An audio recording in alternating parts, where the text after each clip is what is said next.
അപ്പോൾ വീണ്ടും hello guys, നമ്മളിന്ന് പോകുന്നത് എറണാകുളത്തപ്പം ഗ്രൗണ്ടിലെ ആർട്ടിഫിഷ്യൽ വാട്ടർഫോൾ കാണാനാട്ടോ.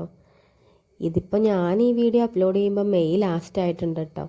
അപ്പോഴേക്കും അവിടുത്തെ പ്രോഗ്രാമൊക്കെ ക്ലോസ് ചെയ്തിട്ടുണ്ടേ.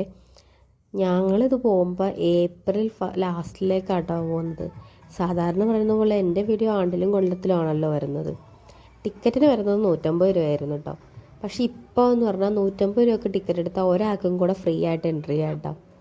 നമ്മൾ എൻട്രൻസിൽ നിന്ന് നേരെ ചെല്ലുന്നത് പൂന്തോട്ടത്തിലേക്കാട്ടോ, ആർട്ടിഫിഷ്യൽ പൂന്തോട്ടം. പക്ഷേ ആർട്ടിഫിഷ്യലാണെന്ന് നമുക്ക് തോന്നും, എന്നാലും നല്ല ഭംഗിയൊക്കെ ഉണ്ടായിരുന്നു കേട്ടോ കാണാൻ. വലിയ വലിയ പൂക്കളുള്ള ഒരു പൂന്തോട്ടത്തിലേക്ക് ചെന്ന് കഴിഞ്ഞാൽ എങ്ങനെ ഇരിക്കും, അതേപോലെ കേട്ടോ. പിള്ളേർക്ക് നല്ലോണം എൻജോയ് ചെയ്യാൻ പറ്റും, പിള്ളേർക്ക് നല്ല മുതിർന്നവർക്കും കാണാനൊക്കെ ഉണ്ട് കേട്ടോ. അവിടെ നിന്ന് ഞങ്ങൾ കുറേ ഫോട്ടോസ് എടുത്തിട്ടോ. എല്ലാ ഫോട്ടോസും നല്ല ഫോട്ടോസായിരുന്നു കേട്ടോ. എനിക്ക് അത് പേഴ്സണലി ഭയങ്കര ഇഷ്ടപ്പെട്ടെ. ഞാനും എൻ്റെ അനിയനും അമ്മയും അശ്വപ്രഭയും കൂടെ ആയിട്ടാണ് പോയത്. ഇനി അടുത്ത വീഡിയോയിൽ കാണിക്കാം കേട്ടോ ബാക്കി കാര്യങ്ങളൊക്കെ.